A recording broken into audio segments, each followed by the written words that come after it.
dealing with static equilibrium.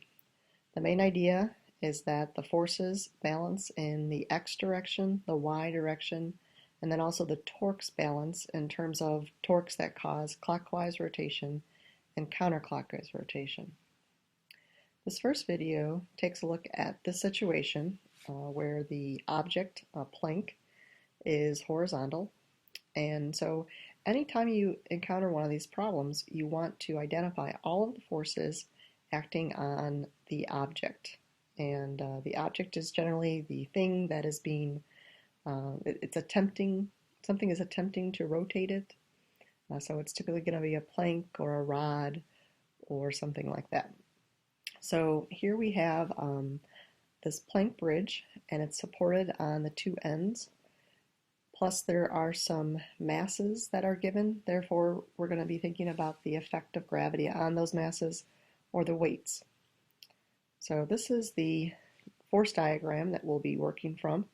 You can see that the mass of the bridge, 20 kilograms, is being used to find 200 newtons of weight, and that is been drawn at the very center of the plank. That is the assumption you should make, that weight pulls at the center of mass of an object.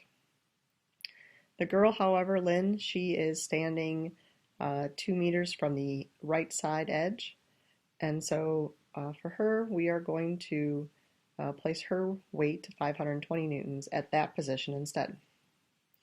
The supports would push up on the plank to prevent it from falling.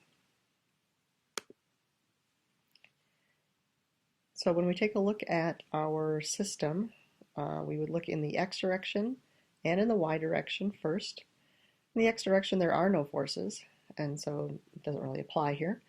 But in the y direction we can say that the up forces all have to together equal the down forces. And so we can write the statement that N1 plus N2 is going to equal our 720 newtons. We'll come back to that a little bit later in the problem when we actually try to find the second support force. Then we need to look at torques. Now the torque is found not directly from the values, but we have to do some calculations to determine a value of R, the value of F, and then the sine of an angle in between. Our forces are all perpendicular to the plank, and so we'll be able to ignore the sine portion of this formula because sine of 90 is 1. But before we can actually write out an equation involving torque, we need to determine or decide a position that we will reference all of our torques to. The plank does not rotate, so any point we pick is going to be acceptable for writing this equation. But to make our lives a little easier in terms of the algebra, we would want to choose our position to be either the left side or the right side of the picture. That way either N1 or N2 will not show up in our equation involving torque.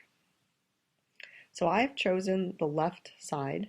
There's a little green dot there that represents that hypothetical pivot or the hypothetical hinge. And so the N1 force won't appear in this equation. The distance between N1 and my pivot is 0, so the torque is 0.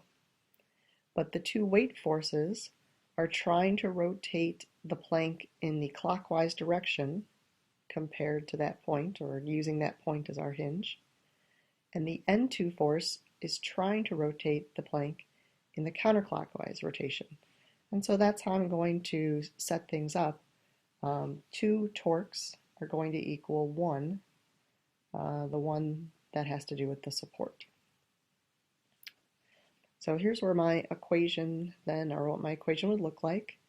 You can see that I'm using the weight of the plank as 200 newtons, and it's 4.5 meters away, half the distance of the plank away from my pivot. And then for the girl's weight, I would need to use 7 meters. And then for the force that I'm looking for, the N2 support force, that's on the very end of the plank, so I would use 9 meters there. So again, the torques that cause clockwise rotations are set equal to the torques that cause counterclockwise rotations. Then once I know that N2 is 504 newtons, I can simply place that value back into an earlier equation and find that N1 is 216. And so to answer the question, if the supports push up on the plank with these amounts of force, then the plank pushes down on the supports with those same amounts. The next video talks about problem number 2 from the classwork.